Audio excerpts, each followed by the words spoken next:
And our next speaker is Dr. Oliver John, who is a professor of psychology at the University of Berkeley and also the director of Berkeley's Personality Lab. Among other things, he was one of the pioneers who basically brought to life the modern Big Five personality taxonomy. And I think what impressed me most about this body of work that he produced and that his students produced is that they didn't just think about characterizing differences in people for the fun of it. They focused on creating inventories that would predict real-life outcomes, and they've demonstrated that. And today he's going to tell us a little bit more about how we conceptualize the Big Five and measure the Big Five. All right. I was forewarned by my colleague Paul Gertler, who is in the economics department, that if I'm unlucky, I will not make it beyond 2 slides, because the audience at these economist meetings are more interested in going right after the meat. So I put everything I want to talk about in the first 4 slides. So if that's all I get to do, I'm fine. Now, this is a study that we did 21 years ago. So it's lovely to know that people still care about my baby work. But this is a study where we measured the Big Five with parent reports and looked at school performance later that year and 4 years later. And what you see there is that there's 2 things that psychologists sort of nebulously call openness and conscientiousness that are independent predictors of school performance in reading, writing, spelling, math. So those are general factors. Okay? They generally influence what the kids do in these concepts. We actually were worried about another thing that we call A for amity or agreeableness, because we thought the teacher's pets, the people who are nice and wipe out the blackboard, might also get better grades. That's not the case. So that's actually very reassuring. So the finding here, conscientiousness, openness predict good grades, has now been replicated about 50 times in lots of different countries, etc. So replicable facts. There's another piece that we did in that same study. We looked at delinquency measured in various ways. And notice it is not the same 2. This is conscientiousness and openness. This is conscientiousness and agreeableness. So what's the underlying measurement model here? First of all, we're saying outcomes that we care about in everyday life are multiply determined. It is not that just each of the Big Five maps onto one thing in the real world. Things are complicated. These effect sizes are not correlations of 0.5. There are other things that are important in determining grades, in determining delinquency. But the Big Five give us replicable and clearly important predictors. The underlying measurement model says it is worth spending your time creating independent dimensions. So dimensions, I'm saying because you may have heard of the MBTI, terrible, terrible, terrible. There are no personality types. Do not try to group people into groups, because even male and female is not as cleanly divided. So these characteristics are dimensions. So second point, besides independent predictors, is we want to have bipolar dimensions. So as I'll show you a little bit later, these things have a high end and a low end, and people differ in degree, and most of us are in the middle. Now, here's the second thing I wanted to show you. This is now asking long-term questions. One of the challenges that was in what Jim Heckman asked us to do is, what are the long-term impacts? This is a very unique and odd study, 125 women. So you can say, small sample, who cares? Well, they were studied 55 years ago the first time. Study started before I was born. And they were assessed in college. They are all women at Mills College, a private college at very close to Berkeley in Oakland. And what I wanted to show you, this is now predicting forward at age 21, when the women had no idea that they would even be in the job market. This is 1958, right? Many of these women thought that they were going to have 4 kids, stay at home, and be married for their entire life. Guess what? That's not what happened. Okay? 50% of them got divorced. Most of them ended up participating in the labor force. Now we're taking openness, extroversion, and conscientiousness, CEO, right? So the CEO of women's work is what the title of this paper is. And we're predicting to what are the women doing at age 52. So we're predicting what kinds of jobs did the women select into. Those are what psychologists call selection effects. We select environments that fit our personality. If Jim had to be in the military, that would have been a hard experience, and that would not be a good fit for me either in terms of being told what to do and not discussing alternative, smarter ways of doing things. Okay? Now, openness does not predict being an enterprising and social kinds of jobs. So CEOs don't need that much openness. In fact, if they're too high on openness, they're going to be being unable to make decisions and move decisively, ignoring all the complexities of things. Now, extroversion predicts not artistic investigative jobs, but enterprising and social jobs. So CEOs tend to have this capacity to make connections with others and rally the troops and be inspirational and spread positive affect and enthusiasm. Now, you should have asked, you're kind of slow for economists, I'm sorry to say, what are these zero correlations with conscientiousness? Because haven't you heard that conscientiousness is the one thing that you want to pick out in a grad student? Because they're the ones who are going to get the work done, the papers submitted and revised, right? Well, it turns out that conscientiousness was not a critical determinant for women because of contextual characteristic in this cohort. And I'll come back to that in a second. So what's the second thing we can predict? We can predict how well these women do in work. And this is what personality psychologists call PE fit, person-environment fit. So if I select myself into a professor job, I'm going to have a better chance to do better. Did you guys get this already passed through? Okay, here. So what we're having here is that the women that are in jobs that are characterized by occupational creativity, you can make up your own rules. Your ideas are important. You are like the important person in the Spencer Foundation, for example. Then you're going to do better in those jobs. You're going to be achieving higher occupational creativity. This was coded from the women's work success. Whereas extroversion goes with having these high status jobs. And I'm always impressed that economists are interested in how much money people make, but I think that is only a very partial measure. And I actually was teasing you at the last conference we were at because you have foregone a lot of money that you could have made by staying at the university rather than being out in the real world and being a CEO and having lifetime earnings, right? So lifetime earnings is a great measure, and that's what extroversion should predict. But these are women, and so it's more complicated. So we actually looked at whether they had a high status job, which was defined as making a lot of money and having a lot of impact. And then finally, work satisfaction. The extroverts are happy with their jobs, even if you control for all the other variables. So there's something we call appraisal or construal, that we appraise our subjective experience in different ways. So these are three different kinds of effects that personality has on life outcomes. The situations we select, there's actually, I'll throw this in really quickly, the funnest work that one of my students has done is he's shown that people select where they live. So that all the people high in openness move to San Francisco, right? Which leaves the middle of the country, not your region here, but Kansas and other places. There's no people who can vote for Democrats because they have all moved away, right? So selection effects. Then how do you, the selection effect of being a college graduate? These are all... Absolutely, yes. So this is all conditioning on that. Yes. So these are not population statements. These are like Mills College. Yeah, this particularly, but the reason why this is so amazing is we are getting these effects in a sample that we thought was incredibly homogeneous. These are all women at a good college. They're all reasonably well educated, and you see these divergences at what happens after they leave college. And what's strong about this is we always argue about causality, and I'm hoping that we will have a chance to have some exchanges on causality in this meeting.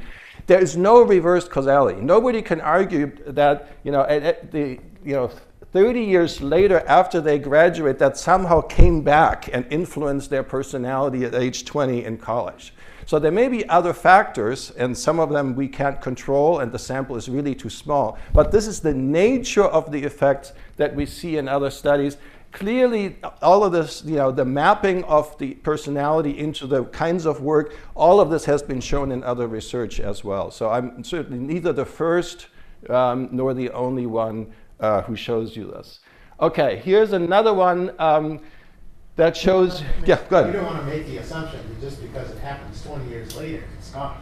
I mean, there's a common effect that might have been there when they went to college, right? Absolutely.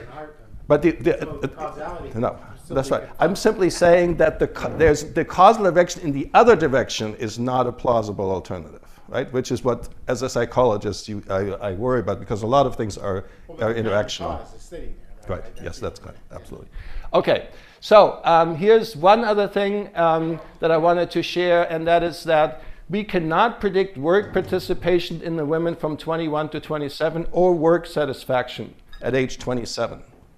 Now, that's kind of weird, right? I just showed you I can predict work satisfaction when the women were 52. Well, if you look at what women's work was like in 1958 and 1965, there were 8% of women were in medical school. There was outright discrimination still going on, and women's jobs were not an expression of their personality. They were the kinds of opportunistic things that were thrown their way. When times changed, if you now look at to age 43 and age 50, we can pick this up. So this is really the most important thing I want to say today, and that is that the way personality is expressed is conditioned on the context. If women are not really allowed to participate in the labor force, you're not going to see their personality characteristics being manifested in their job choices, in their job achievements, etc. So when we look here, do you think that's this? Pointer? How do I do the pointer? On the top here, I think this should do it. Okay, great. Yeah, right there, yeah. It's not very large. Okay, so if you look at if you look here, so the early adopters are the women high in openness because they are bored stiff in the home, right? And the extrovert want to go out and achieve something, have an impact on the world. Conscientiousness predicts that work is in part an important part of the work identity when 80% of the women are working. Then it becomes kind of the typical thing where conscientiousness starts to play a role. If you want to see this in a different way, we code it from the women's lives, whether they had a traditional role.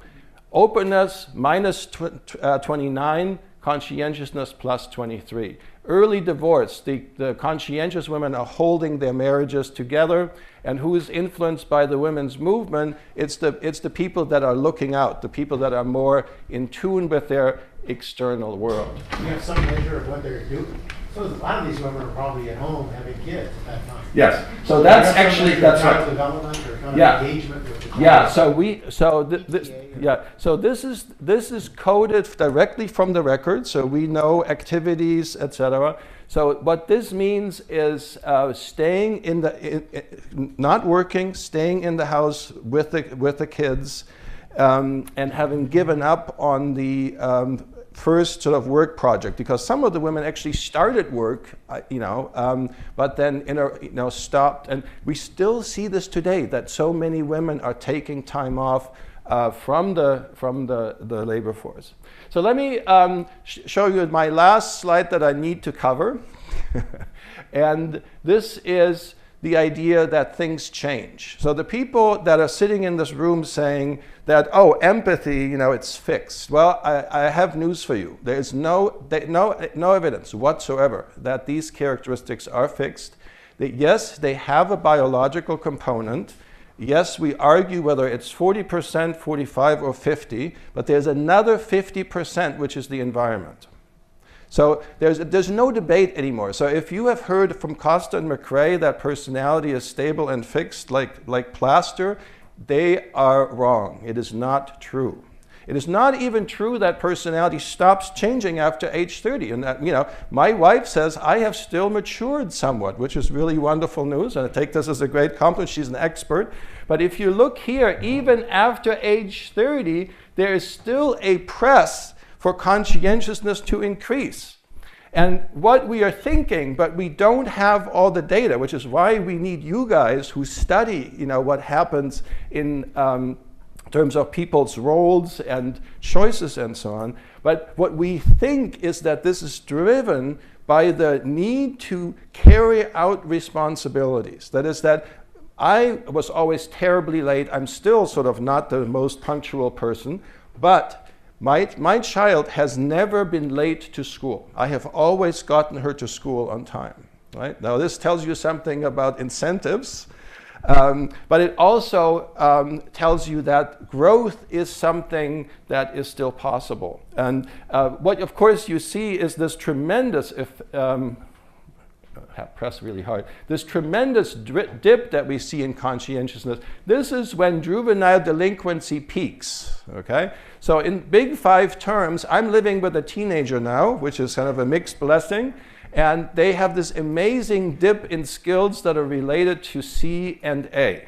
So like the ability to pick up towel, move towel from own room back into bathroom so that father doesn't stand there dripping wet and there's not a single towel anywhere in the bathroom. That's what this effect is about. And it's also lovely, you can see the girls come down first, they're developmentally a little ahead, and then they recover. And one of the reasons why I always prefer to have women as subjects in my studies is they're high on conscientiousness. So one of the things that conscientiousness predicts is, if you have a longitudinal study, Koji, you have to get used to that.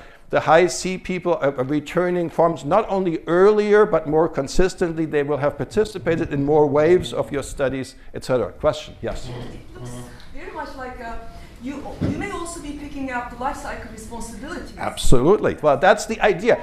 Great. That's exact. So the idea is that the push is that when you are in high school, the life cycle does not push for exact delivery of responsibilities. In fact, nobody noticed at Berkeley whether you are showing up for my class or not. But if you're not showing up at work for 2 days, you're in deep trouble, and that will not be tolerated. So yes, the theory is that for a piece of these aspects, the environment drives how the developmental course works. But remember, this is means, right? If I get to it, I have some pictures that show you that the kids differ in the way they develop, right? Some kids grow earlier than others. Another question. So is it another interpretation that the instrument doesn't allow you to see these additional responsibilities if you don't have them? In other words, I am as conscientious as I ever was, but I just don't have opportunities to take my child to school because I'm 12 years old. So I just don't know the inventory well enough, but I thought, do I keep a neat desk? I didn't have a desk when I was 5 years old.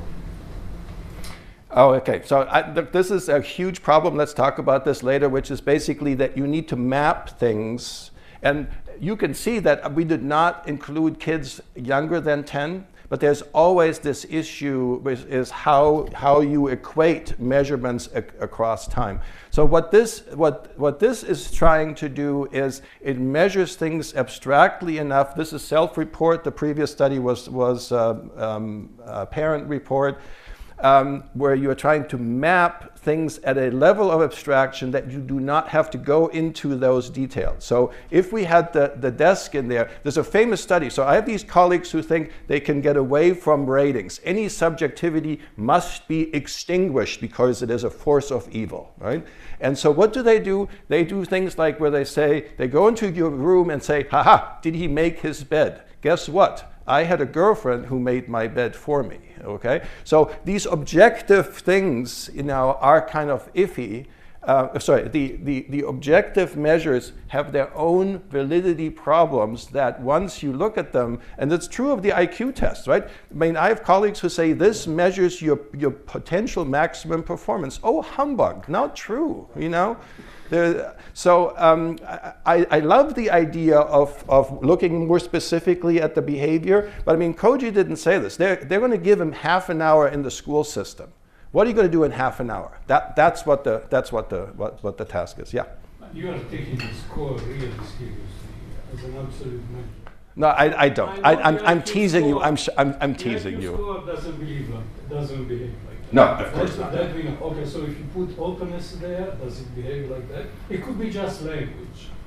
We could be just seeing the way. No. This could not be language because these kids get arrested. These kids get arrested. No, that I believe. Right. Well, so now, okay. Okay, all right. So number one, for agreement, I had all the pictures in it, and then I heard 30 minutes or we'll take your kneecaps off. So I will happily show you the other one. Now for openness, the amazing thing is I had predicted it would go down with age more, but it seems once you sort of have this clarity about that the world is a complex place. Aha, see, I knew that I was not going to get very far. So let me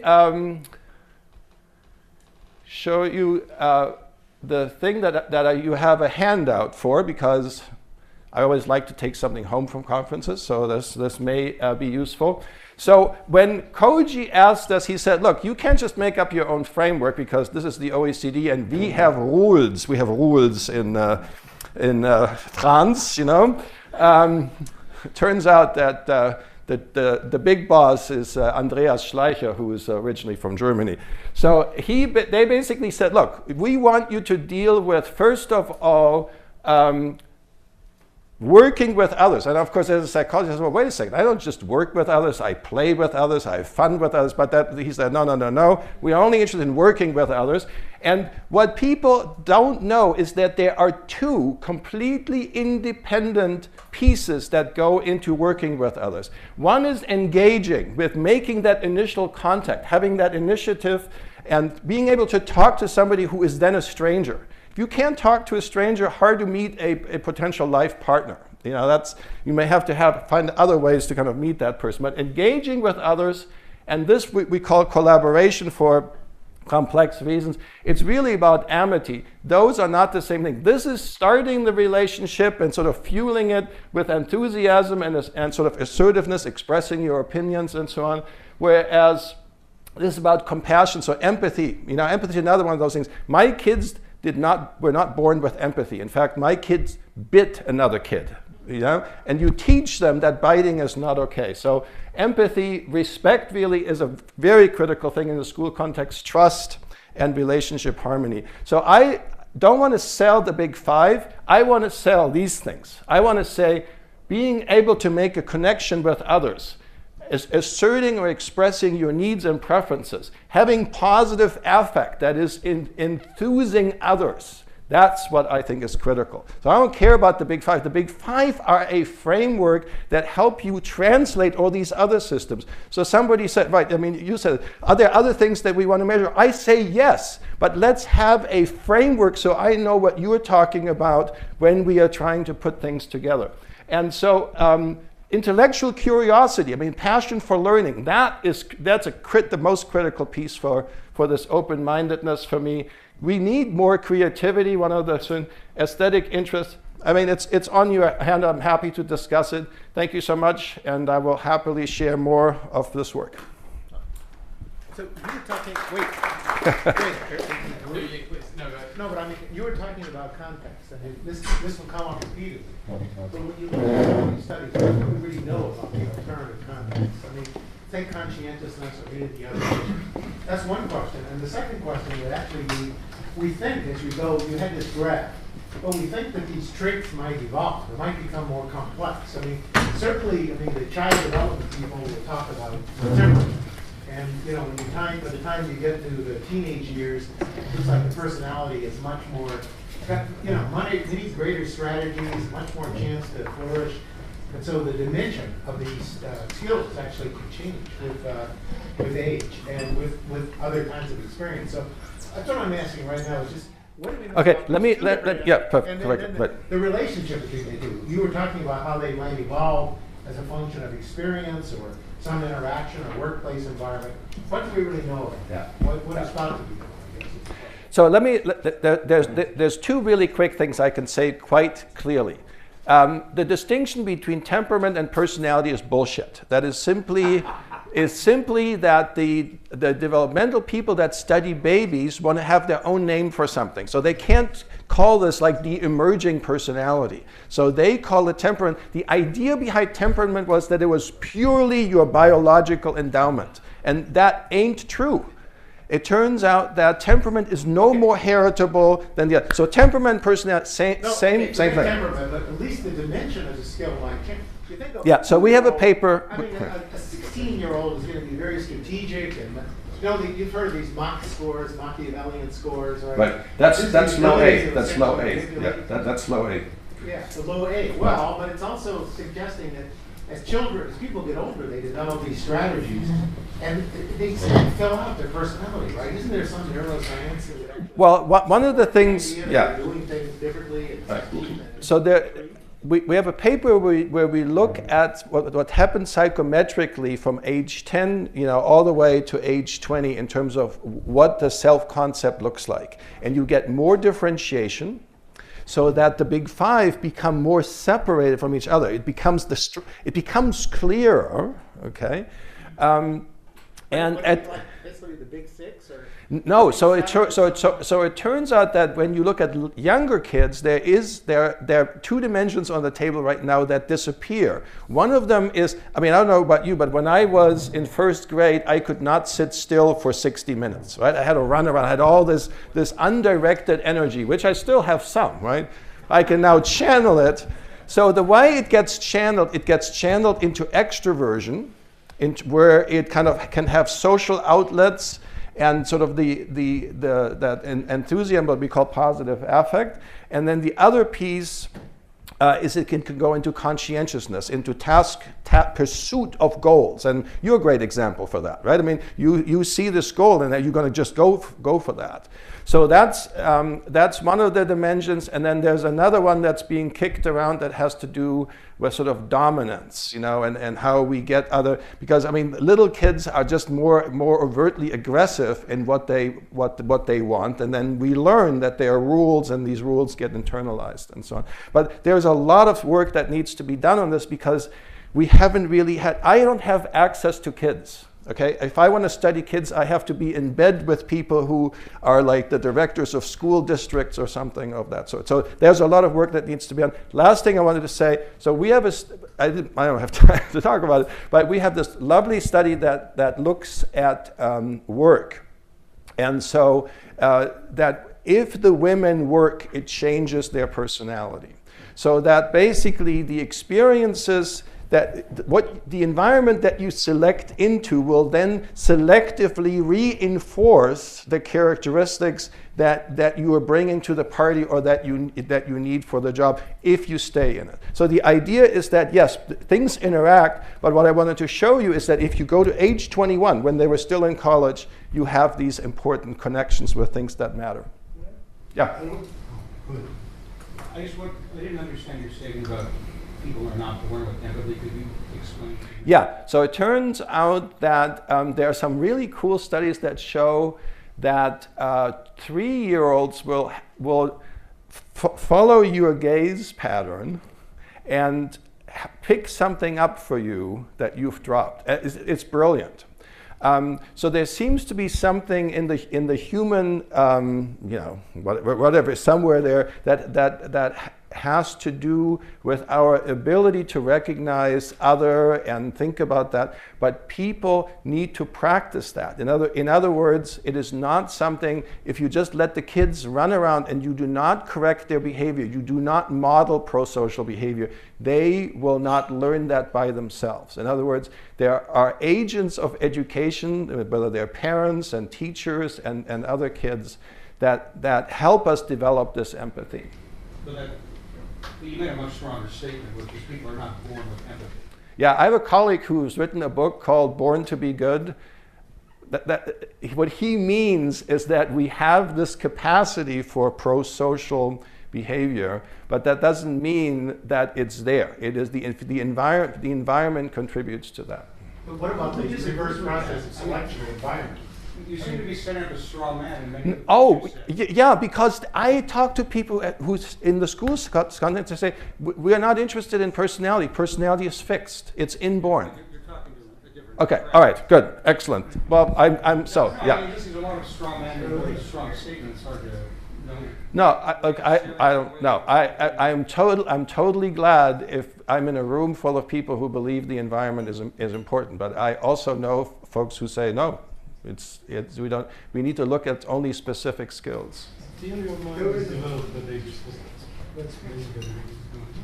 So you can't measure and in a meaningful way. The measurement is different. Yes, no, I know what you're saying. I know what you're saying. Can I raise a One question? more time for one more question. Yeah, can I raise a question? This is about the conscientiousness picture. So that's a statement of what's happening on average. Yes, exactly. Yep. And you've got this longitudinal data, and you've actually made up conscientiousness histories, individual ones, and then developed a taxonomy of the histories, because I think that would then force pulling out what the environmental influences were that led to the different pathways that were there. So the picture you've shown just masks all of that. Absolutely. I have a picture later on that shows individual growth trajectories, how individuals work. Now, here's my problem. I have 125 cases. Koji wants to have 5,000 cases. And so that work, right now, I have a bunch of ideas. I don't really have good data to test it. So that's why we need to collect data so that we can actually look at how these things work. So one big question is you start work much later. What happens? Do you get those gains later? So we have some ideas about this, but I certainly don't want to claim that I know how this plays itself out either across the life course or over this 10 to 20. I'm interested in the 10 to 20 period. And clearly, there are some kids who don't show this dip, for example. Absolutely fascinating. So what is it in their environment and about their personality that helps them not to fall this far down? And somebody was saying, that's not necessarily the case for everybody. Yeah. Actually, on the 125 people, do you find any where the conscientiousness starts dropping in older ages? Yeah, so the idea, well, in our data, and again, we don't have enough old folks, right? But the idea is that it would drop in the people that are reducing their engagement with work and tasks. That's the prediction. It can be tested, right? Great. Wait, actually, I don't want to cut the discussion Yes. short because that's one of the most important things. I know, Deborah, you had a question too. Yeah, my question is just, are these things big, and how do we know? Are they what? Are they big? Are they big? Yeah, they're And huge. They're too huge. I mean, one of the reasons why I'm the first person to criticize the Big Five is that there's so much in there, that we need to make further distinctions. No, I meant the change that you're showing, right? The dip and then the drop. Yeah, the dip is huge, and the increases, so there's big arguments, after age 30, how large are those changes? They are a quarter of a standard deviation and half a standard deviation in the whole population. So to me, they make a difference, but not everybody changes. Yeah, but in what outcomes, right? I'm just trying to get a sense of perspective. Do I think half a quarter standard deviation is big? Do I think half a standard? I mean, what would that predict, for example?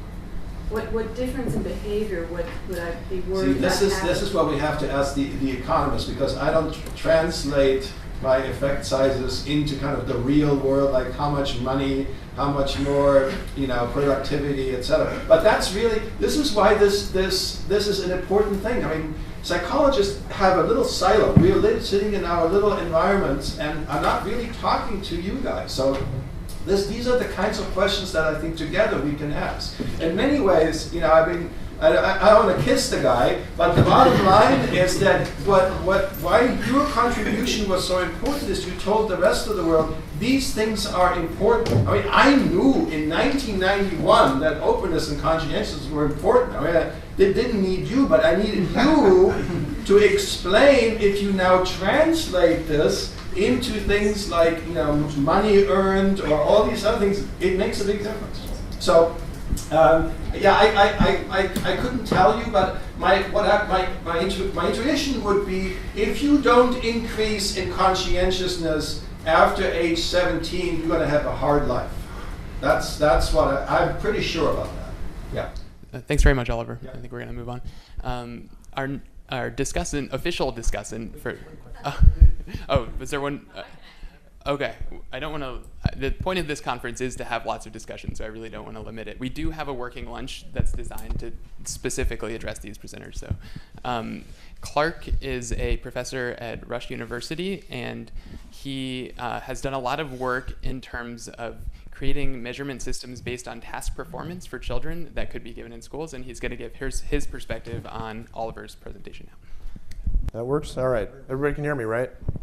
Okay, well, I want to thank the organizers of this meeting for including me and inviting me to be discussant. I'm pretty sure after hearing the lively discussion that this is the only way I could get a word in edgewise anyway, so I'm glad to be up here. I want to thank Oliver also for not providing me his presentation ahead of time, because I'm unburdened by any experience other than having heard what I just heard, which is terrific. I feel liberated to say whatever I want. And I do want to say, I think that from my perspective, well, let me see a show of hands. How many developmental psychologists are there in the room? How many people have had any, training in developmental psychology? You mean like a course in graduate school? Yeah, a course in grad school. How many have heard of children?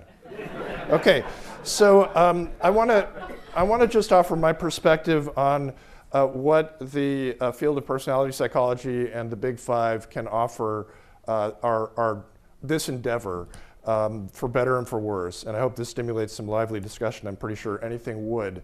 So the thing that I think is the greatest lesson that we can learn from personality psychology is the fact that in its developmental arc of identifying these 5 factors and the measurement apparatus to get at them in a way that they routinely predict important outcomes, the field went from, I'm pretty sure, a cacophony of concepts, constructs, measures, and ideas to something close to consensus around what personality is and how you measure it. And I have to say, I think that's kind of a miracle in the social sciences.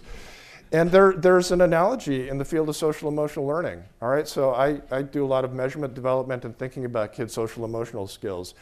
And if I went around the room and had you write your definition of social emotional learning on a napkin and handed it up here, how many of us are there in this room? That's about how many definitions there would be.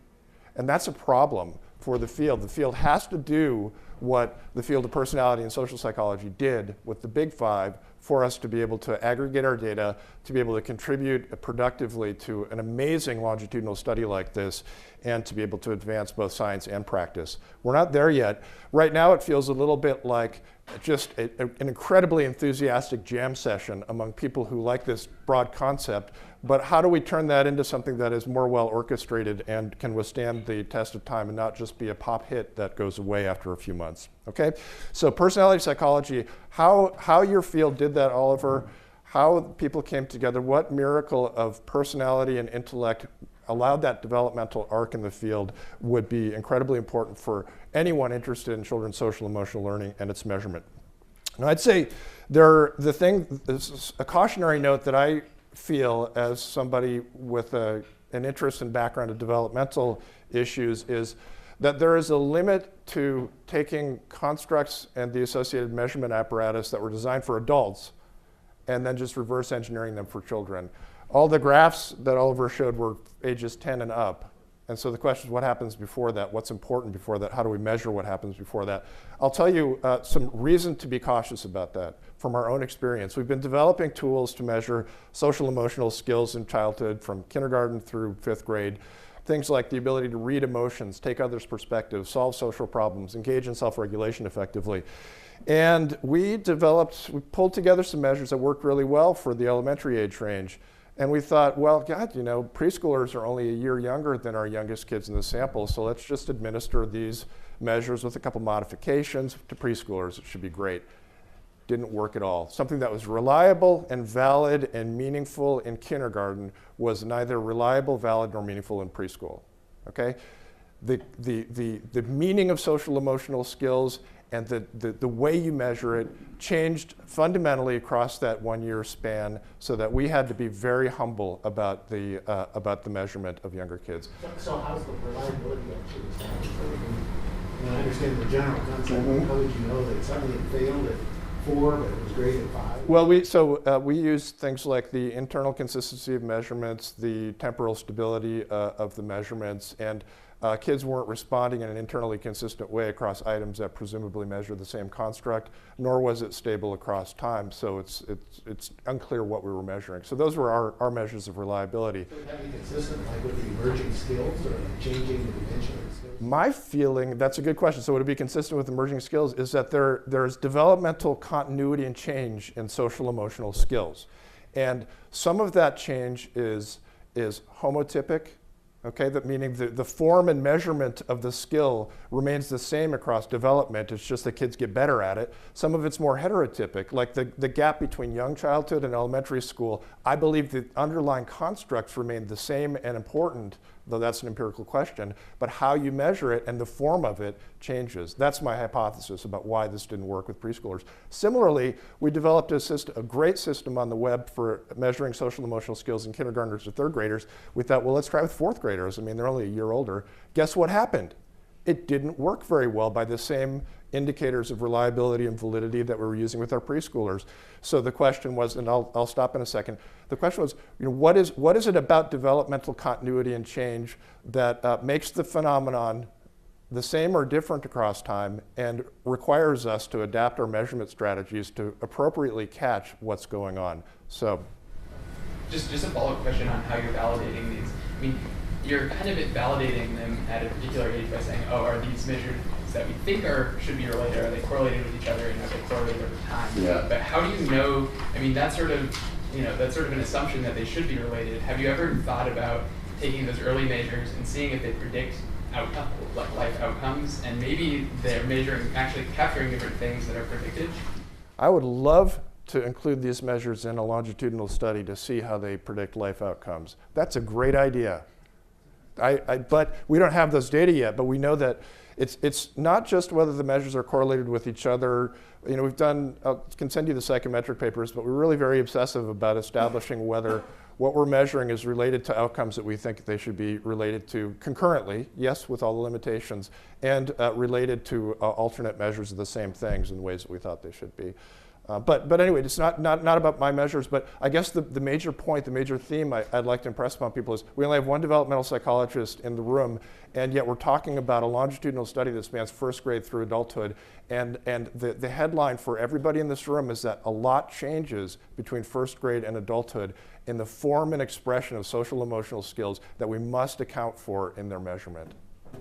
Yeah, I mean, I'm sure that you've thought about this in terms of, why does something work in kindergarten, but then, its psychometric properties, go through the floor when you try to assess it a year earlier. Yeah. And, I think when kids are going through these developmental periods where they are rapidly acquiring skills, right, and they're making those transitions, it's not what you don't see a sort of linear pattern of competencies acquired. What you see is a very uneven pattern where kids start to acquire competencies and then they regress a little bit, and sometimes they use those competencies in some circumstances and they don't in others. And that might be a lot of what you're picking up, when you're using those assessments that are appropriate for older kids in younger kids. Yeah, and I do think that there's something to the actual method of measurement. So a lot of what we're trying to measure, we're measuring directly through kids' performance on tasks. And preschoolers are just not made for standardized instruments necessarily, right? I saw the most beautiful presentation yesterday. I was up at the University of British Columbia day before yesterday, and a developmental psychologist presented a compelling set of experimental data suggesting that infants as young as 9 months old have a pro-social tendency, that when they see people being kind, they're more likely to want to be helpful to that person than to somebody who's being unkind. And it was incredible. It changed my whole view of babies, actually. And it kind of goes to your question of whether there's empathy in infancy. I don't really know, but certainly even young babies are making these kinds of social judgments. But could we do a standardized test? Could I interview that baby? Could I give that baby a questionnaire? Wouldn't work. And I think it's the same kind of concept with preschoolers. They're not babies, but they're not the same as elementary age kids. Can I ask you a question that also applies to Oliver John as well in the first talk, and that's the invariance of these personality categories across cultures? What's the question? About the invariance of these personality categories across cultures. I have a really quick answer, and then I want to hear what you think. So I started out, did not grow up in this country. I thought I'd like you to focus on Asia. Let's make it very on what? Asia. On Asia. The U.S. and Canada, I'm not worried about. Yeah. The bottom line is we expected that we would get different factors in each culture, and that's not true. And it turns out you get the same dimensions in Korea and in Japan and in China. The difference is that the cultures vary in how much they press for or inhibit each of these characteristics. So there are huge cultural differences, but in terms of that, people differ in how much they value creativity, right? The individual differences exist, but it's the levels and the ranges that describe cultures uniquely. So you get a very different take on openness and extroversion, for example, in Japan. If you just saw how Koji answered questions from you guys and how I answered them, there's a huge cultural difference there, right? So the differences are real, but they're not in that the dimensions aren't transferable. I thought that was contestable in the sense that my understanding was that I actually had some students in China working with them. We were trying to see, does the Big Five transport? And there seemed to be certain values, like group sharing value, which was highly prized. Working with the community, working within it. It was not true in some of the Western societies. So people were claiming. Can I follow that up? Yeah. So there's valuing group harmony. So one of my students has done a study that suggests. But is that part of the Big Five, a group harmony? Well, I mean, it overlaps with agreeableness, but it is an important piece that is valued much more in Japan and China than is here. But they've done a study of it here, and guess what? Women in the United States score higher than men do. So it is not that the dimension doesn't make sense or exist, but that that the mean difference. I'll give you one more example. There's a great concept. It's called, and it's directly relevant to the Asian countries, and we're proposing to study it in the OECD. It's called fear of happiness. And it turns out that if you're in Brazil, they score 2 standard deviations below the Japanese and the Koreans. They're saying, happiness, bring it on, we'll have some more of it. Whereas in Japan, you are distrusting happiness. And there's all these findings that show that in Japan and Korea, people are lower in life satisfaction and happiness than we are. But it doesn't mean that the dimension underlying it doesn't exist. There's important cultural differences in how it's manifested and what levels are appropriate. So am I not answering you? You looking at me as if I'm not answering your question? No, you answered, but I wanted to respond. Okay, so okay. Agreeableness is a very special element. It is the only social, in the terminology of the Big Five, is the only social. If you exclude agreeableness, the other 4 have been successfully identified in animals. So it's at the other extreme, it's very stable constant, biological. Agreeableness is a So a presentation I heard in China made the opposite argument, said there were 7 factors. And, can I finish? And the 2 additional ones were harmoniousness and filial piety. And so this idea that there's 5 and you get to put one as a subset of the other, I really put on the table that there may be other ways to think about it. And so the invariance of the number, that's a statistical question. Yeah, no. Okay, can I just restate this? What I'm committed to is that these 5 are a minimally necessary set. I'm perfectly happy to have a 7 and an 8. The problem we are getting into there, and I have colleagues who say in the States it's 6. The moment you open that door, things that are at a lower level, they have unique variants, right? Are they at the same level as the Big Five, or are they more specific combinations or subvariants. But think about Aldo's work where certain facets, right, are more important than the actual overall measure. And so the facets start to Who's saying this? Aldo, My stage here. No, but it's a very important finding that certain facets of the Big Five are actually more important than the summary measure of the Big Five.